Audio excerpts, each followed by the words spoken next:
This episode is best enjoyed with earphones on.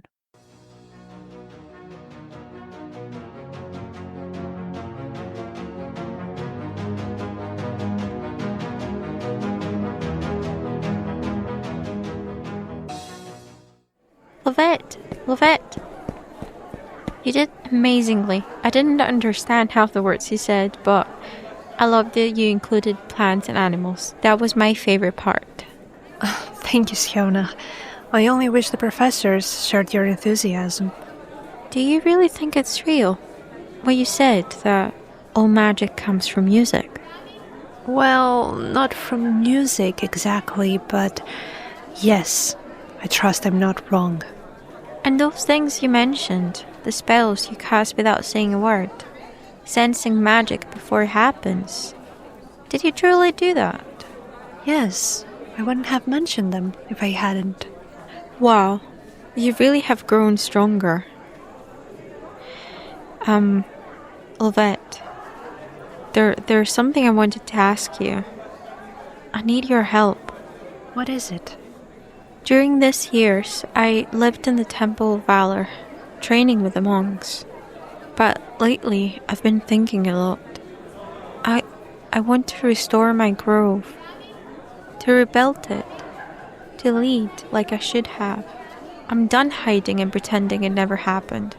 I want to face the Lady of the Plague and end her reign. That's admirable, Sionnach, but dangerous. And even if you wanted to face her, you don't even know where to find her. I do. I found her. For years. I know where she hides now. So, if you're finally free from the academy, will you help me? Well, I guess I've completed the mandatory studies, but... There you are, kid. I've been looking everywhere for you. I'd know that smell anywhere. Fresh cut grass and wood. Hello, Sionnach. Hi, Felly. Miss Felly, don't forget I'm an esteemed member of this academy. Show some respect. Right. Sorry. Miss Felly. You did good, kid. Truly. And congratulations. You've made it. You're officially free to travel the world under the Academy's crest. Unless, of course, you'd rather stay and finish the project of yours. I know how eager you are about it. Actually, I think I'll take a short break. It's been so long since I traveled freely, and it happens that Sionnach needs my help with something. Really? You mean it? You'll come with me? Of course I will. It saddens me to see you go once again. But you deserve a break. Truly. And now that it's official, you'll carry the Academy's crest as a graduate. That means something. Out there, you'll be seen as one of us, a representative of everything this place stands for. So remember, act with maturity, with honor. Show the world the kind of example an arcane scholar should be. Yes, Felly, I'll be careful. See that you are. Goodbye, Lovette, and congratulations. Well, let me just gather my things and we'll go. Yes, I'll wait for you outside. You may have managed to pass with this atrocity, but don't think I'm convinced. All this talk of resonance and defiance of divine order is nonsense. Dangerous nonsense. I'll be watching you, Bard. Of course, Professor. Please, do watch. It would be a shame for the future to pass you by unnoticed. Have a nice day. You little brat. Ready. Let's go. Oh, just one more thing. Wait, isn't that the Academy's crest? Why are you taking it off? Didn't you hear what Felly said? I did. She said to carry it with maturity, honor, and restraint, to be an example. But I don't intend to be any of those things. Good. Then let's not waste any time. Welcome to another episode of the B&D podcast. As the weather grows colder and the nights gets longer, we thought, what better time to talk about vampires again, but this time in a very different context. So today we'll be diving into our Vampire the Masquerade campaign, which concluded a few months ago after an incredible year of playing. And of course, we couldn't do this alone, so let's give a warm welcome to our amazing party. Spiros, our experienced GM, Jamie, our quirky professor, Kyle, our haunted soldier Fergus, Kay, our regal vampire queen Catherine, Dr. Knoxville, the mysterious vampire researcher, and finally, Zephy as our torture painter Isolde, and me, Val, your forever free-spirited wolf girl Maisie. Woohoo! Welcome, guys! Thank you for having us. Oh, God. Thank Aw, you. We have such a great company today with us. We're so happy for that. So, welcome today. We're so happy that we managed to have a date for this recording, to be fair. Being an adult is it's really difficult, yeah. Schedules be hard. Yeah, the DC was over 20 for that recording date. But we're here. We're here stronger than ever, and we would like to talk about a few things, but first things first, I would like to have to give a little context about the campaign. So the best person to talk about this, I think, is Spiros, and I would like you to tell us a bit about the campaign, since most people might not be aware of why we're even here. And what are we going to discuss about today? So, what was the main idea and the inspiration behind the story? Hi guys. So the premise was very simple. Every player would be a kindred. So okay, Aris skipped that part, so he wasn't there at the beginning. So I let him play something else. So everyone would be a vampire, and the setting was in the pre-Victorian era England. Actually, Scotland, in Edinburgh. Mm-hmm. So there was a very mysterious case of murders in that area. The Burke and Hare murders, and people would go around in vampire politics mostly, and solving mysteries, and that's where you came along To solve a mystery. to solve mystery. Yeah, Did we? you kind of did. Uh-huh. We created more mysteries. Yes, more mysteries. More to be solved. murders. Yay! Only murders in the building in Edinburgh. in many buildings. Yeah, I don't know. It was dark, but it was great. Yes. I think we shouldn't spoil anything just in case. You never know. Yes. Let's just can we all try and give a short description of our character's backstory and keep it short, people. Okay? Okay, I will start then. My character is Catherine Greaves, who is a venture vampire born in 1700 in Romania as Catalina. In her mortal life, she fell in love with a nobleman named Nikolai Dragomir, who on their wedding night embraced her so they might remain together for eternity. For decades, they were together until Catalina fled from Nikolai's control, assuming new identities across Europe to escape his reach. Her flight eventually led her to Edinburgh, where she took the name Catherine Greaves after seizing control of the Greaves Shipbuilding Company, a business she claimed for herself after eliminating the mortal family who once owned it. We hate Nikolai. Do Toxic man. Toxic. No.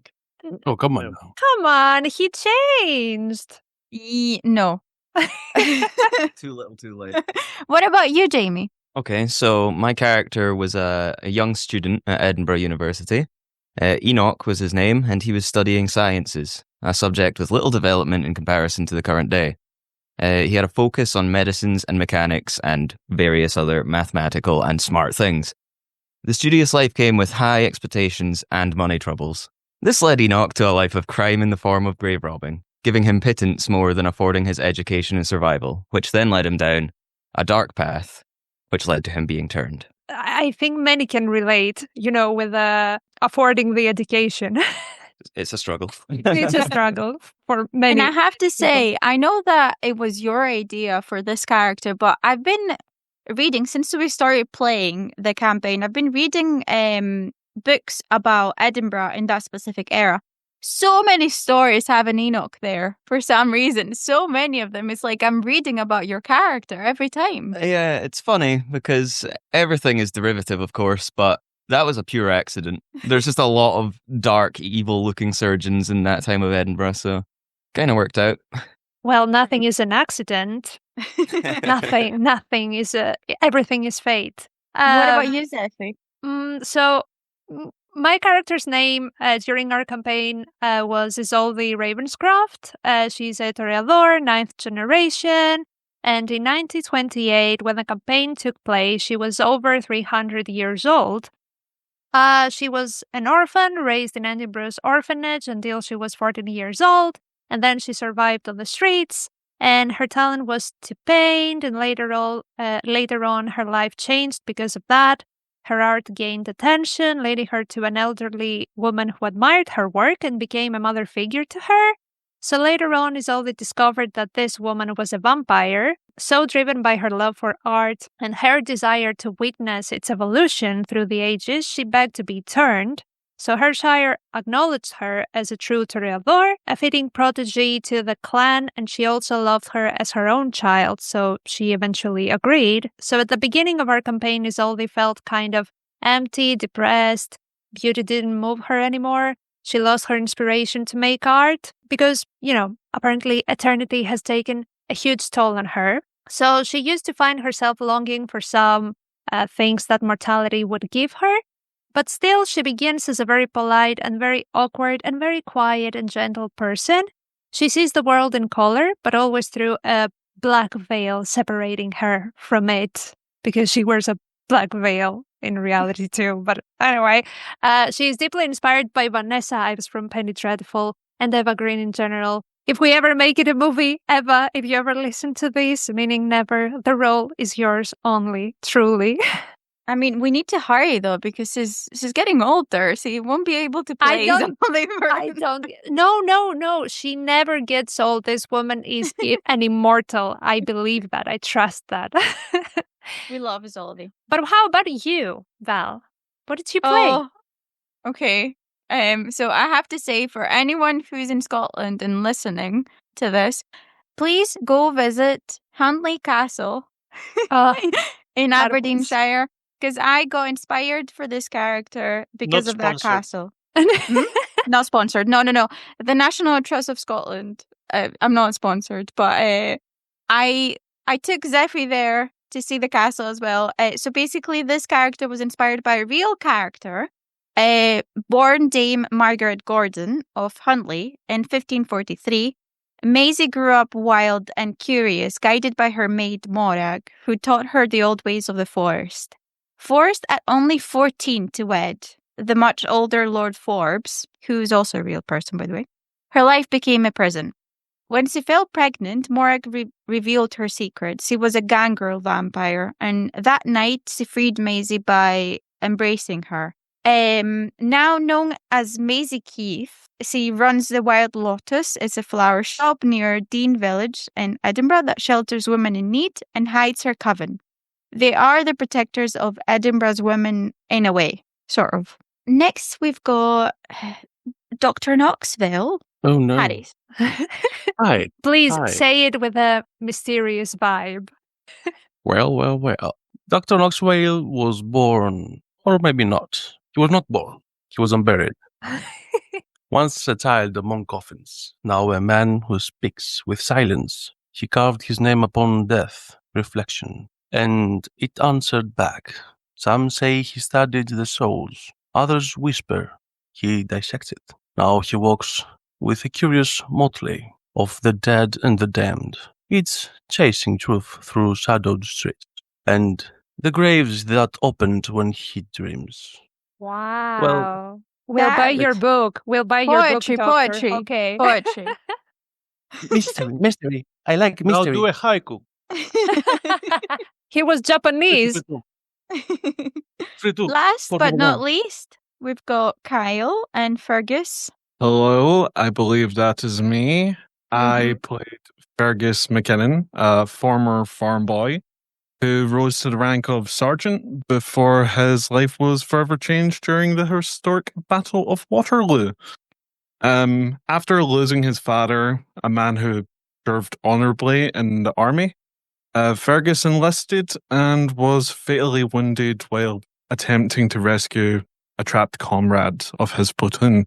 Instead of meeting his fate, however, he was embraced by his bourgeois sire and awakened to being a kindred, a fate he never knew existed before then. The clan's curse of being susceptible to a frenzied state kind of twisted him into this ruthless enforcer as he fell victim to the frenzy. And this then earned him the moniker the Bloodhound of Waterloo. He was haunted, quite literally, by the victims of his wrath. They kind of followed him as a ghost entourage.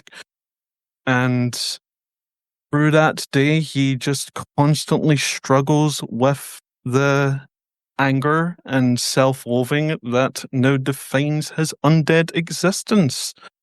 I was heavily inspired by a character known as Mitchell from Being Human, and also Damien Salvatore from... Damon. What? Really? Damon. We didn't know about this. Wow. Yes, that was my two inspirations. Hello, brother. Hello, brother. I like the cruelty of him in that show. That was such a great fan fact. Yep. Because we also have a Catherine here among us. Who was who she was inspired by. Yeah. We wonder. Did you really get inspired by Catherine? I did, yeah. Catherine's my favourite character of any show ever. So yeah, guys, we're not all of us, but the majority of us, we are Vampire Diaries fans. But we are. Moving on, I want to take this conversation to the role play thing. Like, there were so many brilliant pieces of role play and tension at the table.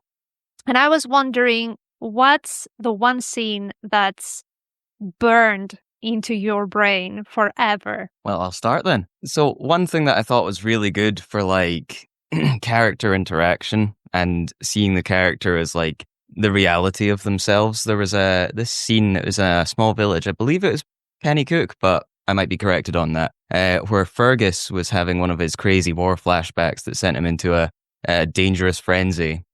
And at this time, both his oldie and the professor stood by his side and brought him back to reality with a mixture of hard truths and care, which they were the best at. I must say here that the RP Jamie and Kyle did it that night.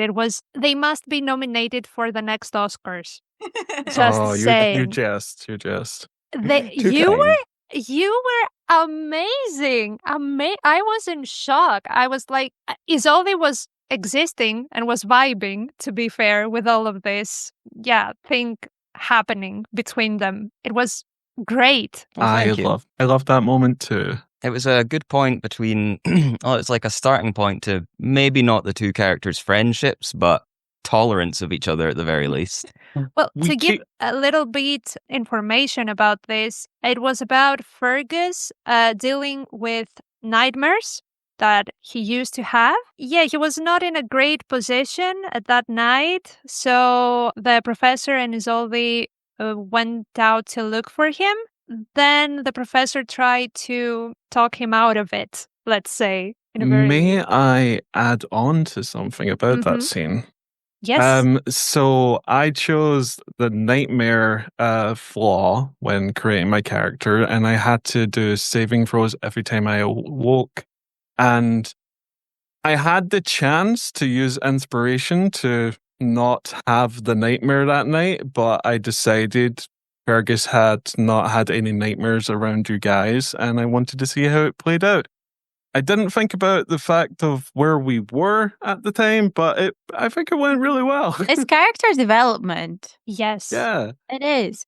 And this is like a pattern in the whole campaign, if I might say. I think we had like such good character developments for every character, but also the fact that we didn't actually have like a strong friendship with each other, all of us. It was like tolerance with each other sometimes. Yeah. Most of the people, to be fair.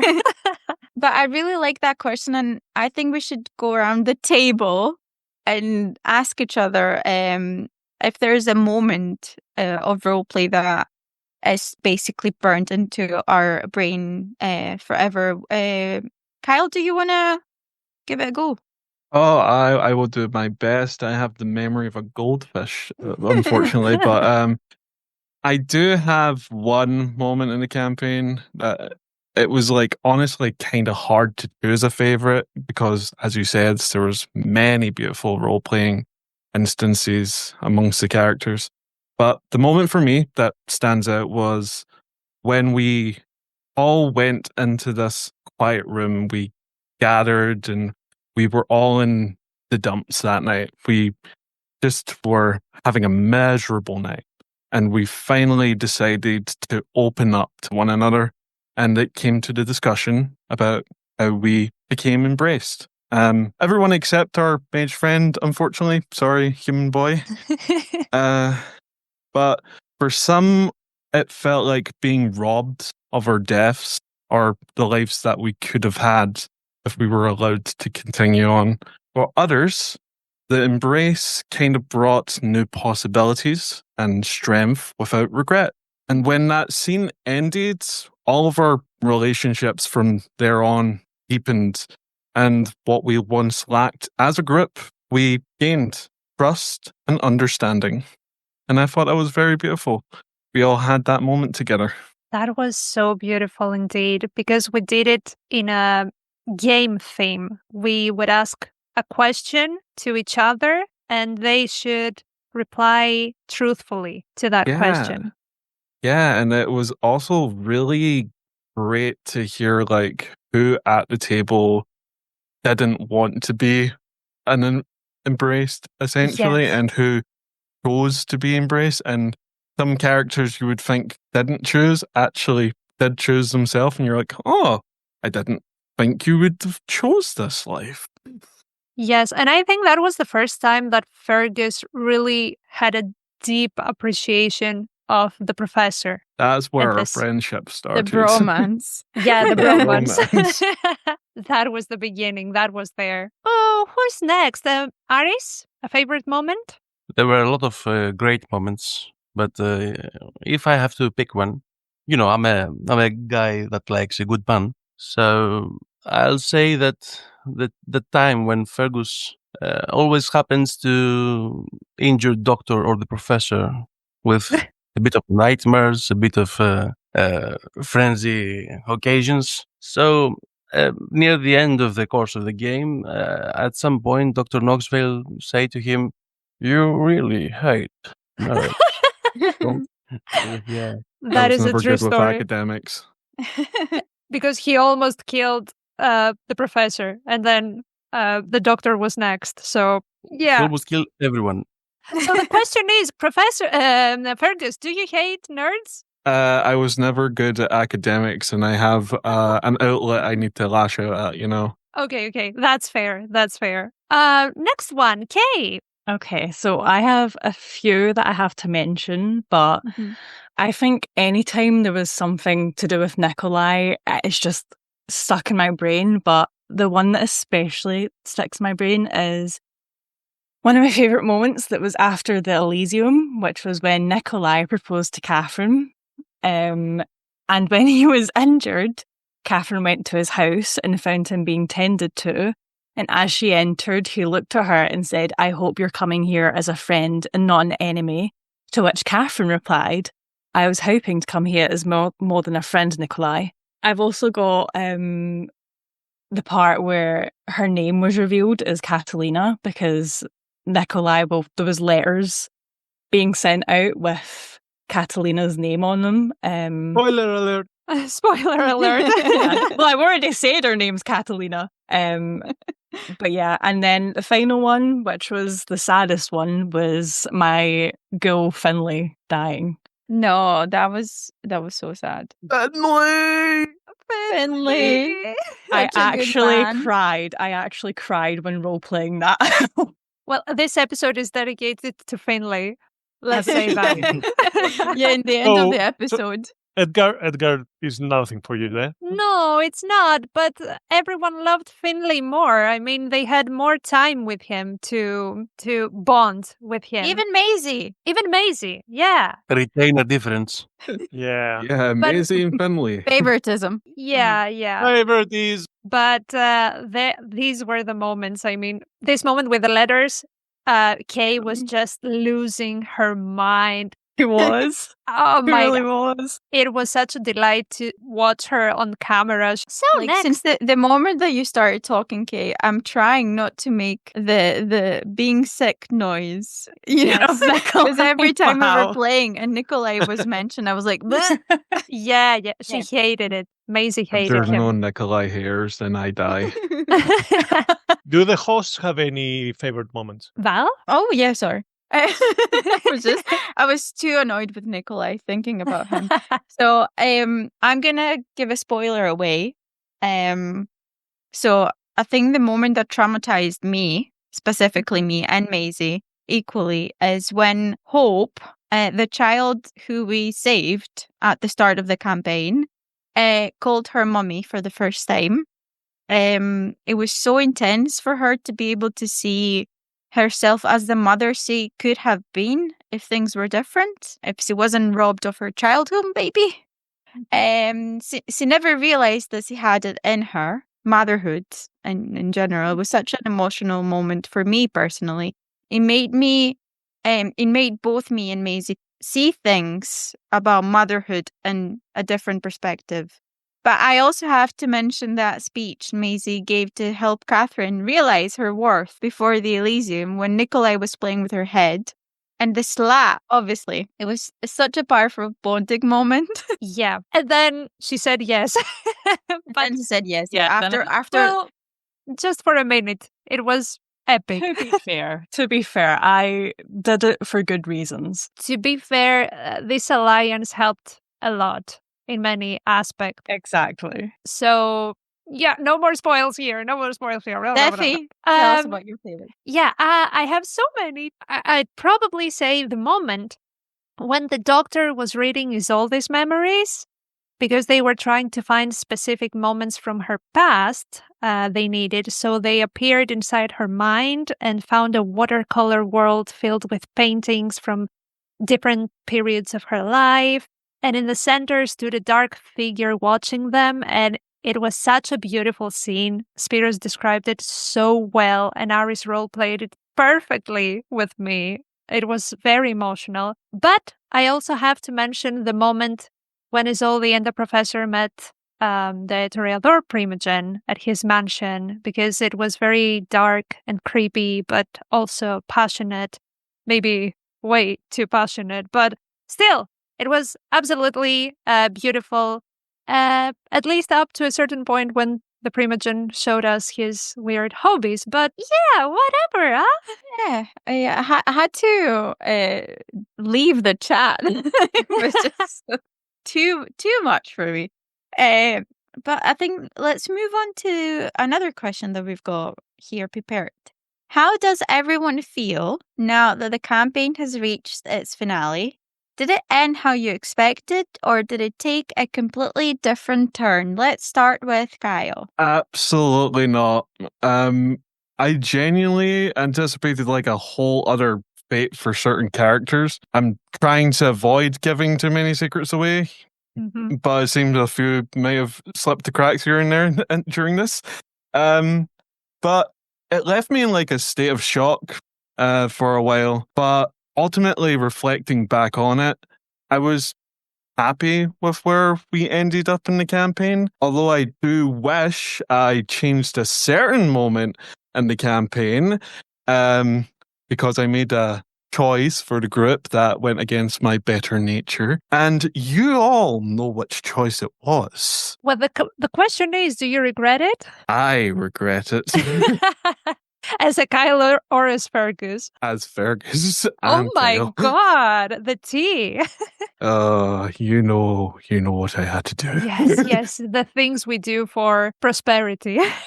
How about you, Aris? Well, it was a great adventure, actually, with lots of interesting character PCs and NPCs. The story had a nice closure in the end. Definitely not the one I expected. There was a great deal of character progression for almost everyone, some NPCs included. Things that I hadn't expected to happen. But eventually I'm pleased with the outcome. Mm-hmm. A lot of chaos. I want to add here that Aris had already played the version of this story as a vampire. Yeah. But it was so different than one we did. Yeah, totally different. Totally different. Two different stories. In the same context. How about Kay? I'd say it definitely didn't end the way expected, because I envisioned a very different ending for Catherine and Nikolai. But I'm glad it ended the way it did. I think the ending was handled beautifully, and I couldn't be happier with how everything turned out. I think it was great. There were so many plot points in this campaign that in the end, I personally had no clue what was going to happen. And I certainly didn't expect our collaboration with a specific character in the end. I don't want to spoil too much because you never know what the future holds. But for me, it was shocking. And I guess for Val too. Especially for Val, actually, now that I'm thinking about it. I think I've said too much already, so I don't want to give away the ending, but I'm pleased with how things ended for Maisie, at least. I think she deserved to find peace, whatever that can be interpreted as. Yeah. But what about you, Jamie? Okay, well, without saying too much either, I thought the ending was good. It was satisfying, conclusions where they needed to be and all that, but still with that, like, haunting essence of looming open-ended threats that gave the campaign life. So, guess we'll see. Spiros, did you expect that ending as a DM from us? I don't know, because you played it before with another party. Copy Dr. Robotnik from Sonic. I was expecting not to expect something, so that doesn't count. Yay, we did this! Achievement unlocked! Wise words from a wise man.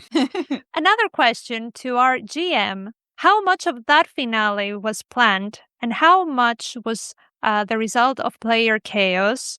And were there any moments where you had to completely change course? I rewrote almost everything, almost after each session. I had something planned, but most of it was your doing, let's say. The players had a very big impact on the finale. I had some plans, some things worked out, and some things were totally different from what I had written down.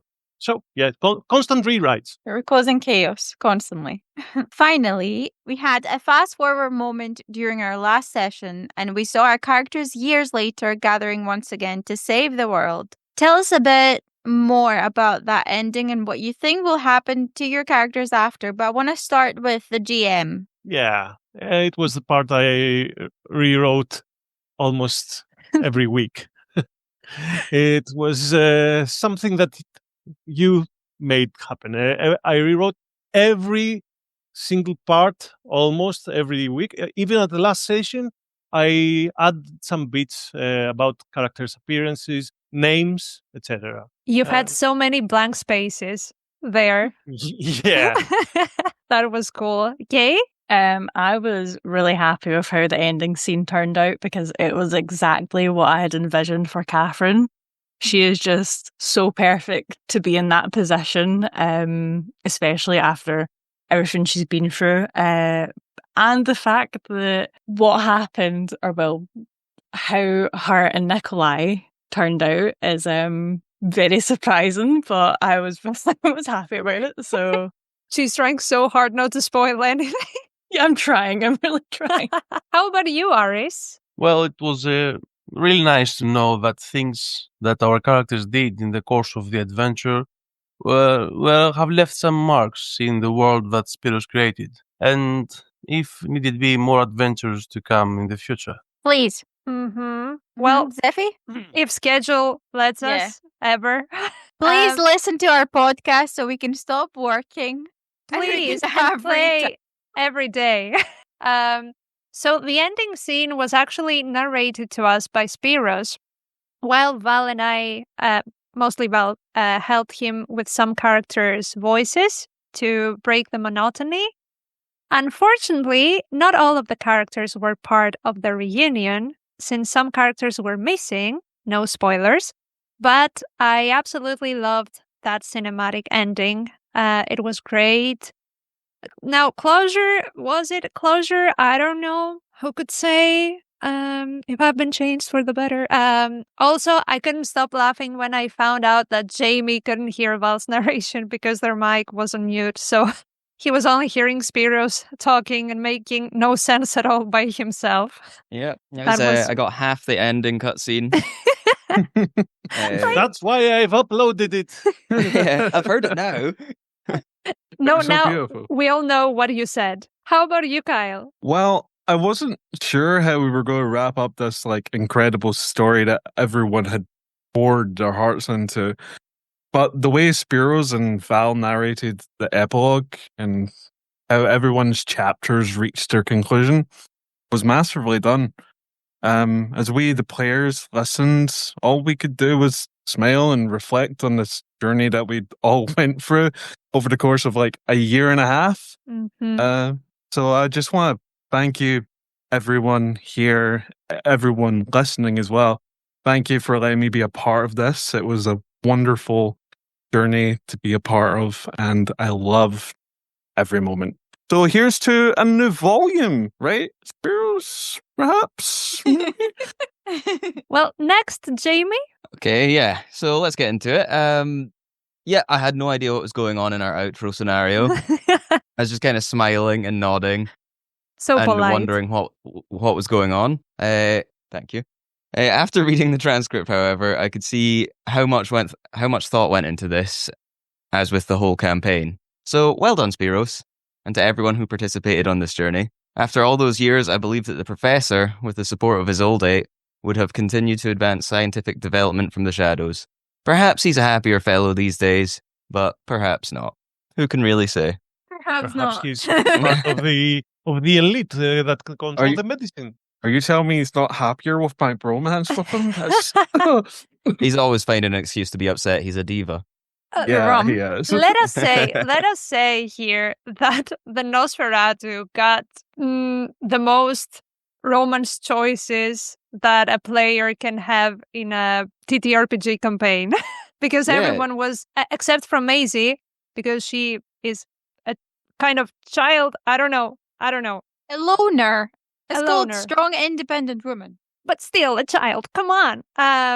Everyone else was very obsessed with the Professor, I must say. It's not about the looks. It's Come about on, come on. Myself I was included. upset. It's about the I think- PhD. Yeah, I mean, he no, was but- so mysterious at the start. So I think we have a group chat. Me, Zeffy, and Kay, vampire witches. I'm not going to say the other word. Yes. And we were just discussing about all the characters, and it was the Professor was the most mysterious one. And obviously, we're the kind of people, you know us if you have been listening, that we actually love mysterious guys. And we love fixing them. Yes. So it was at the start. We were like, oh, so dark and mysterious and like Stockholm syndrome, the beast, and it was yeah. It was fascinating, but it was later on. It was deeper than that. To be fair, I don't know if Jamie expected that to be that deep, but it was deep. So yeah. That made sense. the plot got thick. Yes, It sure exactly. does. And I loved the a funny bit that Isolde, being a 200-year-old vampire, treated Maisie, a 300 years old vampire, as a child. Exactly. I'm not a child. But you are a child. I You're look my like a child, but I'm not a child. I look like a child. You will forever be my child. Oh, thank you. Forever and ever and ever and ever. Oh, How about Okay, you, Valdo? Sorry. what Kyle? did you say, Fergus? Oh, I was just going to say I was the youngest kindred at the table. It's fine. You were the You were youngest? the baby. You were the child. I was baby. Yeah, but an angry Kill the baby. Kill the baby. Well, Question. hi, Mortal here. Oh, yeah, we have the mortals here too. I forgot.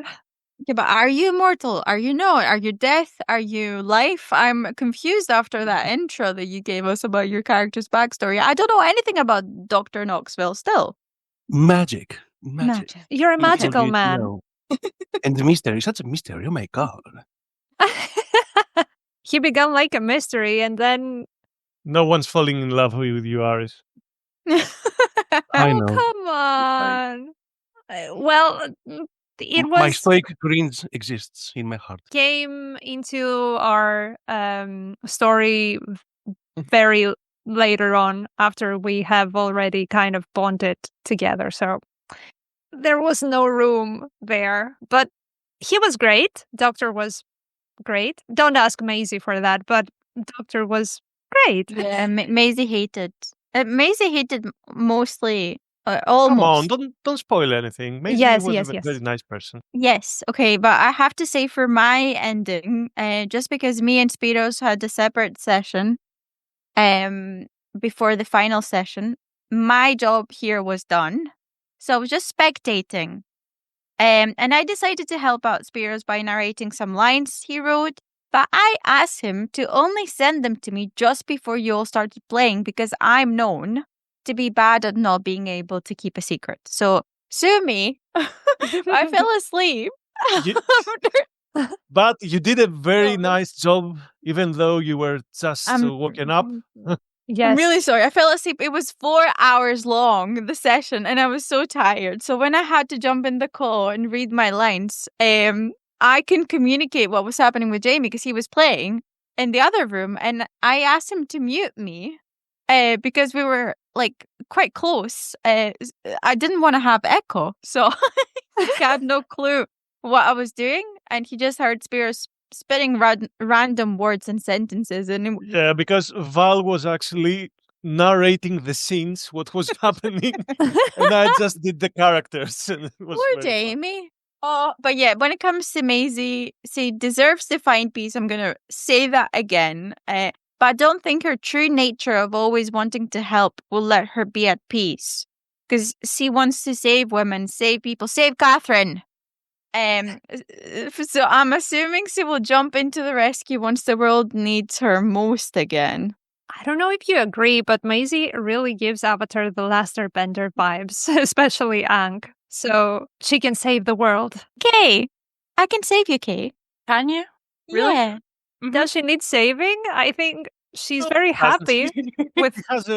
She has everything set up for her. I just felt like we had so much potential because at the start, we didn't like each other, Catherine and Maisie, and I wanted to save her so badly. Yeah. Yeah, but Oh, well. I don't think she needs saving. I mean, I don't know. People change. I don't know. I believe it. I believe that people change and that she doesn't need saving anymore. I don't know. We don't We'll know. never know. We'll never know. We never might know. find out. We might not. Oh, Who yeah. knows? We'll see. We'll see. But I think this is the perfect moment to wrap up today's episode. It's been such a lovely discussion about an even more beautiful campaign, a campaign that will always stay close to our hearts. And hey, achievement unlocked for finally finishing a campaign too. Hashtag the curse is broken. I think we finally made it. I'm so proud of us for juggling through our busy schedules and ignoring the time difference. I will always cherish the moments we shared together, and I hope we can have a proper reunion in person maybe someday. We hope so. We almost did it. We were Almost. that close. But yeah, I hope we can enjoy another game together at some point. And yeah, I want to thank all of you, my beloved party because they played so well. It was one of the best campaigns I've ever played. It was very close to my heart and what I personally like as Effie, and I know for Val too, because we like the same things, almost the same things. Yeah, huge thank you to all of you, to Spiros, for making this take flesh and play with us and deal with our crazy, insane schedules and behavior sometimes. So, yeah, you're the best. Thank you. You made it very special, very different than the other story that, as I said, that I played with Aris. More heartwarming and more heartfelt. So let's just leave it to that. Emotional. And of course, we want to thank you, all of you who are listening to us right now. We hope you enjoyed this episode, and stay tuned because you might just hear from these guys again in the future. Who knows? Ooh. Our next episode will be uploaded on January 7th. Yeah, I think. So until then, we wish you all a Merry Christmas and a Happy New Year. And until the next time we meet, may all your rolls be a natural 20. Bye. Bye-bye. Bye. Merry Christmas. Merry Christmas. Merry Christmas. And a Happy New Year.